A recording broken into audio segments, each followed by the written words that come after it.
Hey guys, जितने भी बच्चों ने बीआरओ एमएसडब्ल्यूडीएस में फॉर्म अप्लाई किया है उन सभी बच्चों के लिए बीआरओ का बेस्ट कंटेंट के साथ क्लासेस शुरू हो चुका है। बहुत दिनों के बाद क्लासेस आ रहे हैं, तो उन सभी बच्चों तक वीडियो शेयर कर दीजिए जो अपने साथ रेगुलर स्टूडेंट हैं, और सारे नए बच्चों तक भी वीडियो को शेयर करो ताकि कि आप लोगों को बेस्ट से बेस्ट कंटेंट और प्रोवाइड करवा सकूं। और अब जल्द ही आप लोगों को बीआरओ एमएसडब्ल्यूडीएस का ऑब्जेक्टिव टाइप यानी कि एमसीक्यू क्वेश्चन टाइप का क्वेश्चन आंसर आप लोगों को देखने को मिलेगा। 2000 प्लस क्वेश्चन आप लोगों को करवाऊंगा जिससे कि आप लोगों की तैयारी पूरी कंप्लीट हो जाएगी। सो हे गाइस, स्वागत है आप सभी का एक बार फिर से मिशन ओनली सरकारी में। इस चैनल पर डेली शाम के 7 से 8 बजे के बीच बीआरओ एमएसडब्ल्यूडीएस के क्लासेस और नोट्स देखने को मिलता है। इसलिए अगर आप चैनल पर नए हो तो चैनल को सब्सक्राइब कर लेना और बेल आइकन दबा लेना, और टेलीग्राम ग्रुप जरूर ज्वाइन कर लेना ताकि कोई पीडीएफ या नोट्स या कोई इन्फॉर्मेशन वगैरह देता हूं तो टेलीग्राम ग्रुप से आप लोगों को मिल सके। ठीक है, अब हम अभी हमारा जो फिलहाल चल रहा है ये ऑब्जेक्टिव टाइप जो है, हम क्वेश्चन जो करेंगे उसके लिए अभी थ्योरी टाइप का क्वेश्चन आंसर कर रहे हैं। फिर उसके बाद हम ऑब्जेक्टिव टाइप क्वेश्चन आंसर करेंगे, तो आप लोगों को बहुत हेल्प मिलने वाला है इन सारे क्वेश्चनों से, क्योंकि इन्हीं क्वेश्चनों से वो ऑब्जेक्टिव टाइप क्वेश्चन बना हुआ है। ठीक है, अगर आपने इसको अच्छे से पढ़ लिया तो आपका एक भी गलती नहीं होने वाला। ठीक है, तो हम इंट्रो बहुत अब ज़्यादा बड़ा नहीं करेंगे, क्योंकि एक दो बच्चों का भी कमेंट आया था कि सर इंट्रो थोड़ा बड़ा हो रहा है, तो हम छोटे में ही कवर कर रहे हैं। यार मेरे को इंट्रो देने का कोई शौक नहीं, बस वीडियो को आप लाइक सब्सक्राइब करके शेयर करते रहो। जल्द से जल्द 1K कंप्लीट करना है। 580 प्लस अपना यूट्यूब परिवार हो चुका है, और 1K कंप्लीट करो ताकि आप लोगों को ये ऑब्जेक्टिव टाइप जो अपना क्वेश्चन आंसर है वो जल्द से जल्द करा सकूं। ठीक है, क्योंकि अब टाइम भी करीब आ रहा है, क्योंकि एडमिट कार्ड अब आप लोगों को जल्द ही प्रोवाइड और देखने को मिलेगा, और आप लोगों का एग्जाम होने से पहले ऑब्जेक्टिव टाइप क्वेश्चन सोच रहा हूँ कंप्लीट करवा दूं। ठीक है, तो चलो ये क्वेश्चन शुरू करते हैं। 600 क्वेश्चन मैं कंप्लीट करवा चुका हूँ इससे पहले ही क्लासेस। अगर आप लोगों ने नहीं देखा है तो वीडियो के प्लेलिस्ट में जाके आप देख लेना, चैनल के प्लेलिस्ट में डला हुआ है, और वीडियो के डिस्क्रिप्शन में इसका लिंक मिल जाएगा प्लेलिस्ट का। ठीक है, तो चलिए 601 नंबर के क्वेश्चन से शुरू करते हैं कि चेसिस फ्रेम के सुदृढ़ बनाना क्यों आवश्यक है। यानी कि बहुत सारे बच्चों का ये भी क्वेश्चन है कि सर थोड़ा इंग्लिश टाइप में क्वेश्चन करवाओ, इंग्लिश में क्वेश्चन करवाओ। तो मैं आप लोग को यार कुछ कुछ इंग्लिश में बताता हुआ चल रहा हूँ जिससे आप लोग को आसानी से समझ में आ सकेगा। ठीक है, सुदृढ़ मतलब कि चेसिस फ्रेम को सुदृढ़ बनाना क्यों आवश्यक है, यानी कि हार्ड बनाना क्यों आवश्यक होता है। तो देखो इसको क्यों क्या होता है कि चेसिस फ्रेम पर इंजन, ट्रांसमिशन तथा बॉडी का भार रहता है। ठीक है, जो हमारा चेसिस होता है उस पर लोड बॉडी का होता है, ट्रांसमिशन इंजन। इसके अतिरिक्त जो होता है रोड बम्प भी इसका सहना पड़ता है, यानी कि रोड में जो जितने भी झटके वगैरह लगते हैं उसको भी चेसिस को सहना पड़ता है, इसलिए इसको हार्ड बनाना बहुत आवश्यक होता है। चलिए नेक्स्ट क्वेश्चन है, चेसिस फ्रेम के देखभाल के लिए क्या क्या करना आवश्यक है। तो जंग से बचाना चाहिए, यदि जंग लग जाए तो उसको पेंट कराना चाहिए। ठीक है, रिवेट ढीले हो गए तो उसको जोड़कर या बेल्ट कराना चाहिए। ठीक है, चेसिस फ्रेम टेढ़ा हो गया तो उसको सीधा करा देना चाहिए, ताकि वरना फिर वो टूट जाएगा अगर टेढ़ा हो चुका है तो टाइम टाइम पे मेंटेनेंस होना चाहिए। नेक्स्ट क्वेश्चन है, मोटर गाड़ी की बॉडी की क्या क्या विशेषताएं हैं ना। तो ये देखिए, भार में हल्की होनी चाहिए, जितना हमारा लोड कम होगा उतना हमारा चेसिस क्या होगा, जो बॉडी कम होगा उससे चेसिस पे उतना भार नहीं होगा। पर्याप्त मजबूत हो, मजबूती में कॉम्प्रोमाइज नहीं, मजबूत होना चाहिए, पर अगर जितना भार में हल्का रहेगा उतना हमारा गाड़ी अच्छा और तेज चलेगा। ठीक है, उसका भार समान रूप से बटा हुआ होना चाहिए। यात्रियों के लिए बैठने अथवा सामान रखने के लिए पर्याप्त स्थान होना चाहिए, जिससे कि आसानी से सुविधाजनक यात्री बैठ सके और सामान रखा जा सके। इंजन आदि फिट करने के लिए सुविधाजनक स्थान होना चाहिए। ठीक है, ये मोटर गाड़ी की बॉडी की मेन विशेषताएं होती है। नेक्स्ट क्वेश्चन है अपना, व्हील ट्रैक किसे कहते हैं। तो ट्रैक क्या होता है कि अगले दोनों टायरों के बीच के दूरी को ट्रैक कहलाती है। जो अगला अपना दोनों पहिया होता है, किसी भी गाड़ी का आगे का दो पहिया देखोगे उसके सामने से जो नापेंगे हम उसको ट्रैक कहेंगे, और अगर हम आगे और पीछे के पहिए को अगर जिस साइड से नापेंगे उसको हम बेस कहते हैं। ठीक है, तो ये देख लिए, अगले के मध्य और पिछले के टायर के मध्य की दूरी को क्या कहते हैं, व्हील बेस कहते हैं। और ट्रैक क्या होगा कि गाड़ी के आगे वाले पार्ट्स को कहते हैं। ठीक है, चलिए नेक्स्ट क्वेश्चन है, सस्पेंशन प्रणाली की क्या उपयोगिता होती है। तो मोटर गाड़ी में बैठे यात्रियों अथवा उसमें रखे सामान के मार्ग के गड्ढों के कारण उत्पन्न झटकों से बचाव के लिए सस्पेंशन प्रणाली का उपयोग किया जाता है। नेक्स्ट क्वेश्चन है अपना, सस्पेंशन प्रणाली का मुख्य कार्य क्या होता है। तो सस्पेंशन प्रणाली का मुख्य कार्य क्या होता है कि झटकों से चेसिस फ्रेम को बचाता है, यानी कि चेसिस फ्रेम तक झटकों को नहीं जाने देता सस्पेंशन प्रणाली। मोटर गाड़ी चलाने में अस्थिरता न प्रतीत हो उसके लिए सस्पेंशन प्रणाली प्रयोग किया जाता है। नेक्स्ट है कि मोटर गाड़ी को मोड़ते समय व्हील ग्रिप बनी रहे, इसके लिए सस्पेंशन प्रणाली प्रयोग किया जाता है। ठीक है, नेक्स्ट क्वेश्चन है अपना, मोटर गाड़ी की अगली सस्पेंशन प्रणाली कितने प्रकार की होती है। तो डेड एक्सल फ्रंट सस्पेंशन प्रणाली होता है, इंडिपेंडेंट फ्रंट सस्पेंशन प्रणाली होता है। चलिए नेक्स्ट क्वेश्चन है कि डेड एक्सल सस्पेंशन प्रणाली किस प्रकार की होती है। तो इस प्रणाली में क्या होता है, परंपरागत 2 लंबी लीफ स्प्रिंग असेंबली का इसमें क्या होता है प्रयोग किया जाता है। कभी कभी लीफ स्प्रिंग के साथ साथ शॉक एब्जॉर्बर का भी प्रयोग किया जाता है। ये अधिकतर हैवी लोड व्हीकल्स में प्रयोग किया जाता है, जिसमें लीफ स्प्रिंग और आप लोगों का शॉक एब्जॉर्बर सब एक साथ लगा रहता है। नेक्स्ट है, लीफ स्प्रिंग असेंबली किस प्रकार की होती है। तो इसमें क्या होता है कि इसमें स्प्रिंग स्टील की चपटी पत्ती के ऊपर एक रखकर सेंटर बोल्ट या यू बोल्ट के द्वारा जोड़ी जाती है। मेन लीफ में दोनों ओर आई होल बने होते हैं, जिससे साइकिल पिन फंसाकर चेसिस फ्रेम के साथ इसको क्या होता है जोड़ा जाता है। ठीक, नेक्स्ट है कि लीफ स्प्रिंग कितने प्रकार की होती है। तो सेमी एलिप्ट लीफ स्प्रिंग होता है, quarter elliptic leaf spring, 3 quarter elliptic leaf spring और ट्रांसफर लीफ स्प्रिंग होता है। ठीक है, 4 प्रकार के मेन हमारे लीफ स्प्रिंग होते हैं। नेक्स्ट क्वेश्चन है कि रियल सस्पेंशन प्रणाली कितने प्रकार का होता है। तो रियल सस्पेंशन प्रणाली जो होता है, लीफ स्प्रिंग सस्पेंशन प्रणाली, कॉइल स्प्रिंग सस्पेंशन प्रणाली, transverse leaf spring rear suspension प्रणाली ये होता है। ठीक है, ये रियर सस्पेंशन प्रणाली है। नेक्स्ट अपना क्वेश्चन है कि हेल्पर रोड स्प्रिंग का क्या कार्य होता है। तो भारी मोटर गाड़ियों में भरे तथा खाली होने की दशा में भार में बहुत अंतर आ जाता है। दोनों प्रकार के भार को ग्रहण करने के लिए एक ही प्रकार के स्प्रिंग पर्याप्त नहीं होते। इसकी सहायता के लिए मेन स्प्रिंग असेंबली के ऊपर एक हेल्पर रोड स्प्रिंग फिट किया जाता है। जो मेन हमारा असेंबली होता है स्प्रिंग असेंबली, उसको हेल्प के लिए एक हेल्पर रोड लगाया जाता है। इसमें क्या होता है कि इसमें 4 से 5 लीफ स्प्रिंग प्रयोग होते हैं, जिसमें सेंटर बोल्ट तथा क्लिपों के द्वारा इसको मतलब बांधा जाता है या साधा जाता है। ठीक है, नेक्स्ट क्वेश्चन है कि कॉइल स्प्रिंग सस्पेंशन प्रणाली किस प्रकार की होती है। तो इस प्रकार के सस्पेंशन प्रणाली में लीफ स्प्रिंग के स्थान पर कॉइल स्प्रिंग का प्रयोग किया जाता है। इसका भार में हल्का ये होता है और इसका प्रयोग टॉर्क ट्यूब ड्राइव और शॉक एब्जॉर्बर के साथ किया जाता है। ठीक है, ये क्लियर होगा। नेक्स्ट क्वेश्चन है अपना कि क्या रोड स्प्रिंग टूटने के बाद उसे वेल्ड करके काम में लिया जा सकता है। तो दोस्तों क्या होता है कि जब हमारा एक बार स्प्रिंग टूट जाए तो उसको क्या होता है कि क्योंकि ये रोड हमारी जो होती है स्प्रिंग स्टील की बनी होती है, तो इसको वेल्ड नहीं किया जा सकता क्योंकि ये स्टील की बनी होती है। अगर आप बाय द वे करवा भी लेते हो वेल्डिंग तो आप लोगों को सक्सेस नहीं है, क्योंकि गर्म होने के बाद इसमें टेंशन समाप्त हो जाएगा और टेंशन पड़ने के कारण क्या होगा वो फिर से टूट सकता है, इसलिए उसको चेंज ही कर देना चाहिए। ठीक है, नेक्स्ट क्वेश्चन है इंडिपेंडेंट सस्पेंशन क्या होता है। तो इस प्रकार के सस्पेंशन में एक पहिए के झटकों का प्रभाव अन्य पहियों अथवा चेसिस पर नहीं पड़ता।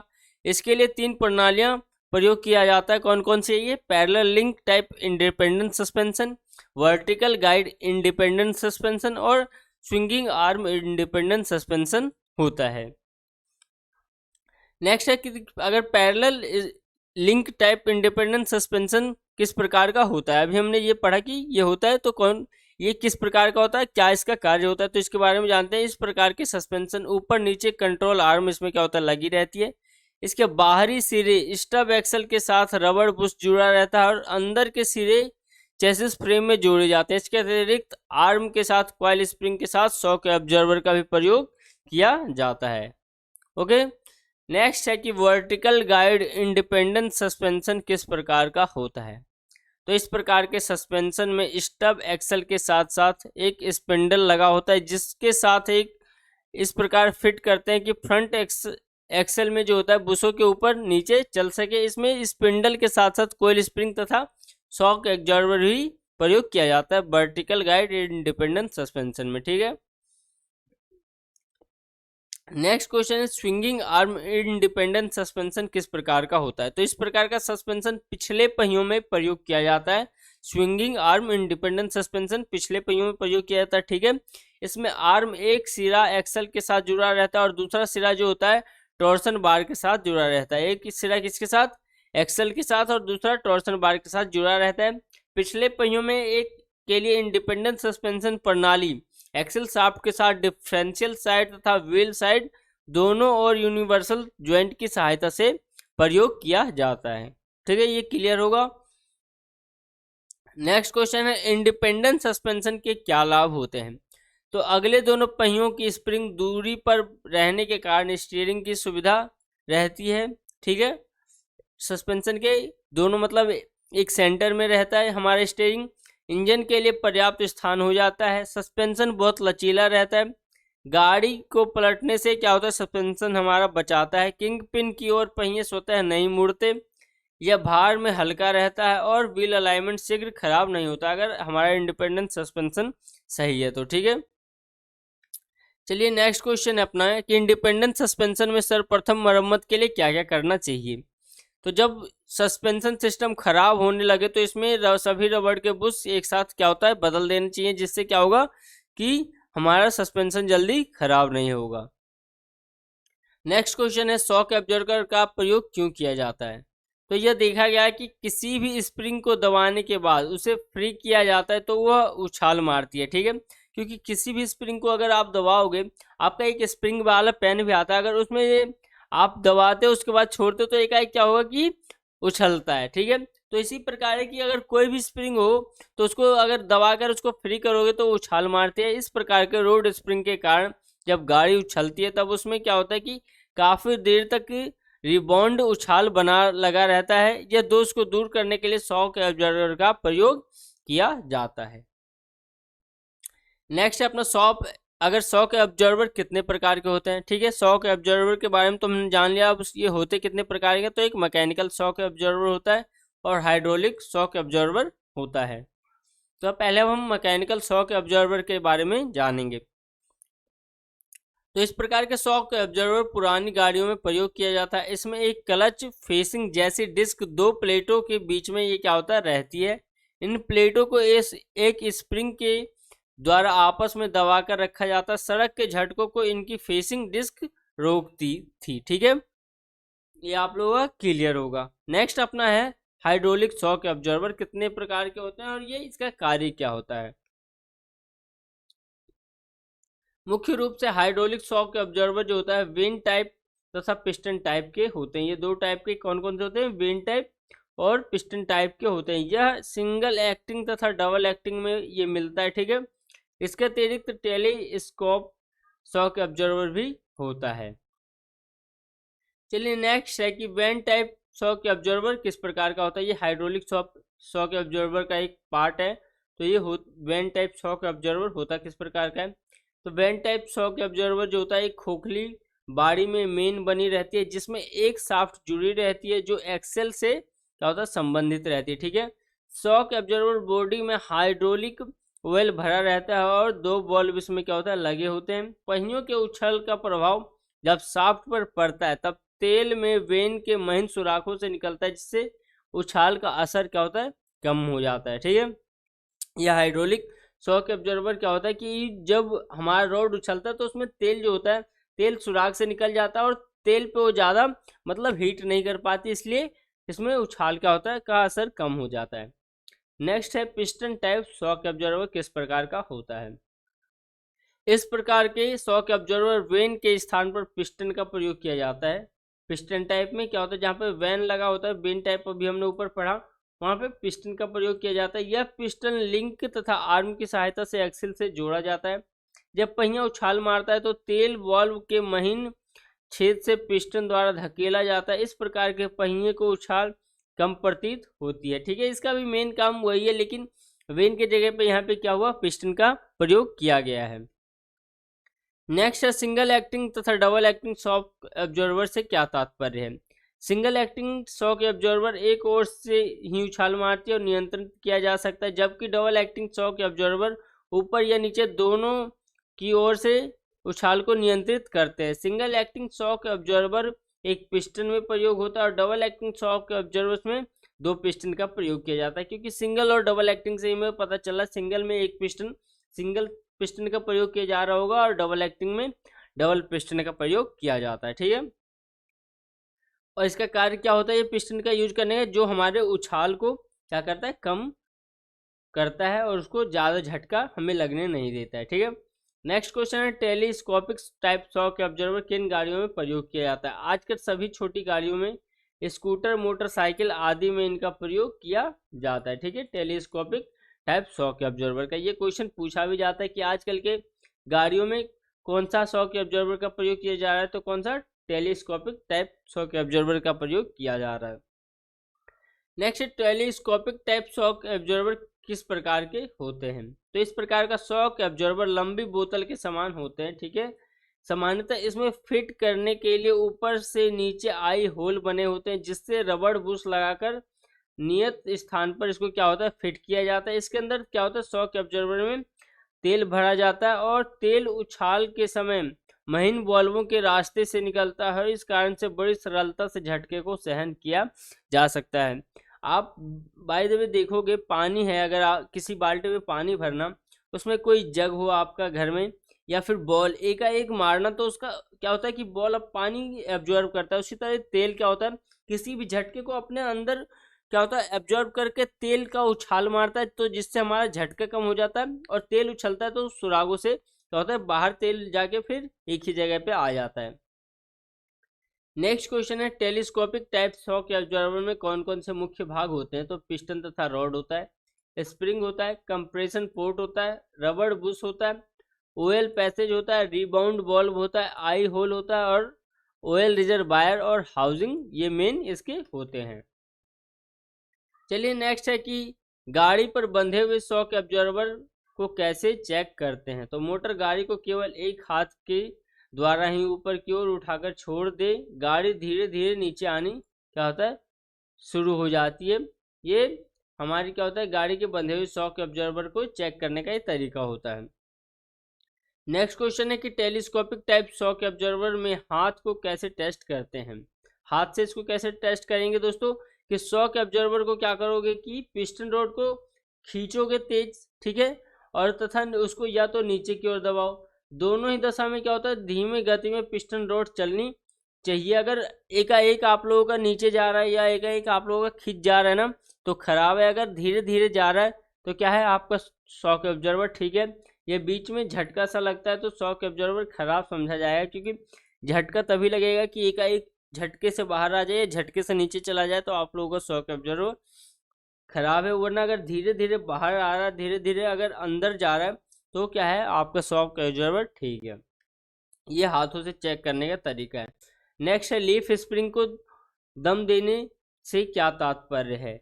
मोटर गाड़ियों में लीफ स्प्रिंग का भार पड़ते घुमावदार ना रहकर लगभग सीधे हो जाते हैं। ऐसी दशा में इनको पुनः गोलाई में पीट कर सही आकार दिया जाता है। यह कार्य रीबोरिंग कहलाता है। ठीक है, नेक्स्ट क्वेश्चन है एयर सस्पेंशन तथा रबर सस्पेंशन क्या होता है। गाड़ी का वजन कम सहन कर सके, इसके लिए आधुनिक गाड़ियों में सस्पेंशन के लिए हवा तथा रबर पैड का इसमें प्रयोग किया जाता है। चलिए नेक्स्ट क्वेश्चन, अब नेक्स्ट हमारा टॉपिक आ गया स्टीयरिंग प्रणाली एवं फ्रंट एक्सल। ठीक है, हमने सस्पेंशन पढ़ लिया है, अब हम पढ़ेंगे स्टीयरिंग सिस्टम और फ्रंट एक्सल के बारे में। तो क्वेश्चन है अपना कि फ्रंट एक्सल का क्या कार्य होता है। तो फ्रंट एक्सल के साथ मोटर गाड़ी के अगले पहिए जोड़े जाते हैं। ठीक है, ये मेन फ्रंट एक्सल का कार्य होता है। फ्रंट एक्सल होता है कितने प्रकार का, तो एक डबल डेड एक्सल और एक लाइव एक्सल, 2 प्रकार के हमारे फ्रंट एक्सल होते हैं। तो अब डेड एक्सल के बारे में पहले जानते हैं कि डेड एक्सल किस प्रकार का होता है। यह 2 प्रकार के, इसको भी 2 प्रकार होते हैं, एक्सल बीम और स्टब एक्सल। इसके 2 भागों में ये डेड एक्सल बटा होता है। इनको इंजन की प्रत्यक्ष शक्ति इसमें क्या होता है, नहीं पहुंचाई जाती है। डेड एक्सल में इंजन की शक्ति नहीं पहुंचती। इसके साथ जुड़े पहिए केवल मोटर गाड़ी के मोड़ने, बोझ उठाने तथा रोकने की सहायता करते हैं। वास्तविक रूप से मोटर गाड़ी का भार एक्सल बीम पर ही क्या होता है, पड़ता है। ठीक है, नेक्स्ट है कि एक्सल बीम कितने प्रकार के होते हैं। तो ये I section front axle beam होता है, tubular type front axle beam होता है। नेक्स्ट है डेड एक्सल की क्या लाभ हुआ हानियां होती है, तो बनावट में सरल हल्के होते हैं, लागत कम आती है, मेंटेनेंस पर खर्च कम आता है और इसकी मरम्मत सरल होती है। ये इसके लाभ हो गए डेड एक्सल के, ठीक है। अगर इसकी हानियों की बात करें तो डेड फ्रंट एक्सल के साथ प्रयुक्त लीफ स्प्रिंग भारी में अधिक होते हैं, ठीक है। और गाड़ी मोड़ते समय कैम्बर कोण में इसका क्या होता है, अंतर आ जाता है। यह गाड़ी का भार इससे क्या होता है, बढ़ जाता है, भारी होने के कारण इसके गाड़ी का भी भार बढ़ेगा, ठीक है। ये इसकी हानियां हो गई।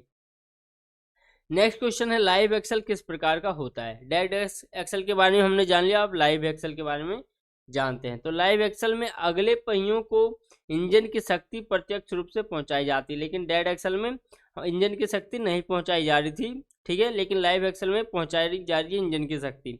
इसके लिए गियर बॉक्स के साथ ट्रांसफर केस का इसमें क्या होता है, प्रयोग किया जाता है। इसमें एक अतिरिक्त प्रोपेलर शाफ्ट प्रयोग किया जाता है, ठीक है, जो फ्रंट एक्सल में डिफरेंशियल के साथ जुड़े रहते हैं। इस स्टब एक्सल में विशेष प्रकार के आई बॉल ज्वाइंट लगाया जाता है।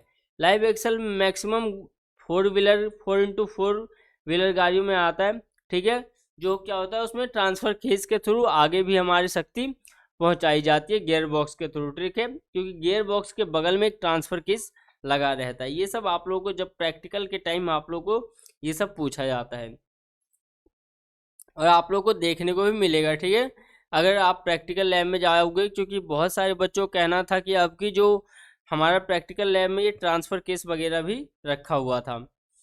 चलिए नेक्स्ट है स्टब एक्सल का क्या कार्य होता है। स्टब एक्सल पर क्या होता है कि हब की सहायता से पहिए फिट किए जाते हैं। यह एक टैपर एक्सल होता है जिसके किनारे हब कसने के लिए चूड़ी काटी जाती है, पर चक नट या फिर कैसल नट के द्वारा इसको क्या होता है, कसा जाता है। चलिए नेक्स्ट है लाइव एक्सल फ्रंट एक्सल के क्या लाभ हैं। तो मोटर गाड़ियों को खींचने की शक्ति इससे क्या होती है, लाइव एक्सल से बढ़ जाती है। पिछले पहियों में दलदल आदि में फंसने पर अगले पहियों द्वारा मोटर गाड़ी को क्या होता है, निकाली जा सकती है, क्योंकि हमारे इसमें अगले पहियों में भी पावर होता है, ट्रांसफर केस के थ्रू भेजा जाता है। नेक्स्ट है कि पहाड़ी चढ़ाई व मोटर गाड़ियों में सरलता से चढ़ जाती है। पहाड़ी पर जो चढ़ाई वगैरह होता है इसमें 4 व्हीलर गाड़ियां अधिकतर प्रयोग किया जाता है।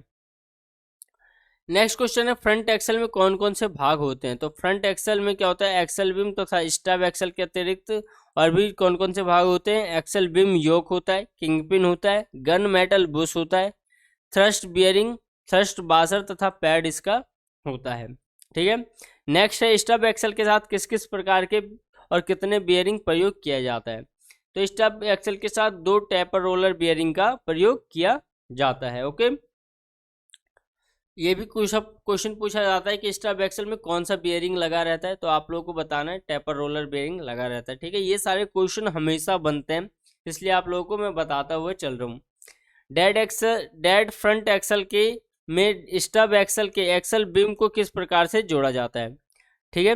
डेड फ्रंट एक्सल में स्टब एक्सल को एक्सल बीम से किस प्रकार जोड़ा जाता है, ये क्वेश्चन आप लोग को ध्यान से देखना है। तो स्टब एक्सल तथा एक्सल बीम को किंग पिन के सहायता से जोड़ा जाता है। स्टब एक्सल और एक्सल बीम को आपस में किसके सहायता से जोड़ा जाता है, किंग पिन के सहायता से जोड़ा जाता है, ठीक है।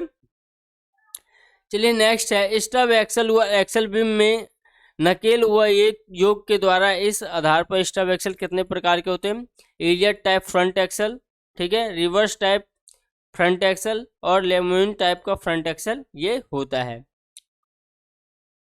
चलिए नेक्स्ट है कि इलियट टाइप फ्रंट एक्सल अब किस प्रकार का होता है। इसमें क्या होता है कि इसमें एक्सल बीम के सिरे पर यू आकार का योक बना होता है, इसके बीच में स्टब एक्सल नकेल को फंसाकर किंग पिन से क्या होता है, फिट किया जाता है। नेक्स्ट है अपना कि reverse Elliott type front axle किस प्रकार का होता है। तो ये इलियट टाइप के विपरीत होता है। जो हमारे ये इलियट टाइप था इसका विपरीत क्या होता है, रिवर्स इलियट टाइप होता है। इसमें क्या होता है, स्टब एक्सल के साथ यू के आकार का योक बना होता है, इसमें नकेल एक्सल बीम में बनी होती है। कि क्या होता है, इसमें हमारा जो नकेल होता है ये बीम में ही एक्सल बना होता है, ओके। नेक्स्ट है लेमोइन टाइप फ्रंट एक्सल किस प्रकार का होता है। तो इस प्रकार के फ्रंट एक्सल में एक्सल बीम पर ये योक बना रहता है, परंतु इसकी ऊंचाई क्या होता है, एक ओर से अधिक रखी जाती है और इसके स्टब एक्सल एक अतिरिक्त साधन द्वारा किंग पिन के एक सिरे से क्या होता है जोड़ा रहता है, इसे थ्रस्ट वाशर नीचे की ओर क्या होता है इसमें फिट किया जाता है। ठीक है, तो दोस्तों आज भी अपना 50 क्वेश्चन कंप्लीट हो चुका है। डेली हम 50 क्वेश्चन कंप्लीट कर रहे हैं, ठीक है, जिससे ज़्यादा हमें बर्डन भी ना और आसानी से हमें समझ भी आ सके। और अगर आप लोग चाहते हो कि जल्द से जल्द आप लोग को एमसीक्यू क्वेश्चन यानी कि ऑब्जेक्टिव टाइप क्वेश्चन शुरू होना चाहिए, तो जल्द से जल्द 1 के कंप्लीट करवाओ अपना यूट्यूब फैमिली को, ताकि जल्द से जल्द आप लोगों को प्रोवाइड करवा सकूं। ठीक है, वो सारे क्वेश्चन बहुत ही इंपॉर्टेंट है, अभी तक आप लोगों को कहीं भी यूट्यूब पे नहीं मिला होगा, वो भी फ्री में। तो आप लोगों को मैं फ्री में कर रहा हूँ, तो आपको भी थोड़ा सा सपोर्ट करना पड़ेगा। तो जल्द ज़्यादा से ज़्यादा जो भी आप लोगों के पास अगर टेलीग्राम या व्हाट्सअप ग्रुप है उन सब तक शेयर करो, जिससे अपना यूट्यूब फैमिली 1 के कंप्लीट हो जाए, और यानी कि 1000 का कंप्लीट हो जाएगा अपना टारगेट। तो आप लोगों को जल्द से जल्द आप लोगों के बस यही एक चीज़ का डिमांड है, और यही टारगेट आप लोगों को पूरा करना है, और उम्मीद करता हूँ आप लोग ज़रूर पूरा कर दोगे, क्योंकि हमें अब अच्छे से पूरा क्लासेस रेगुलर करना है। धन्यवाद, मिलेंगे फिर नेक्स्ट क्लासेस में।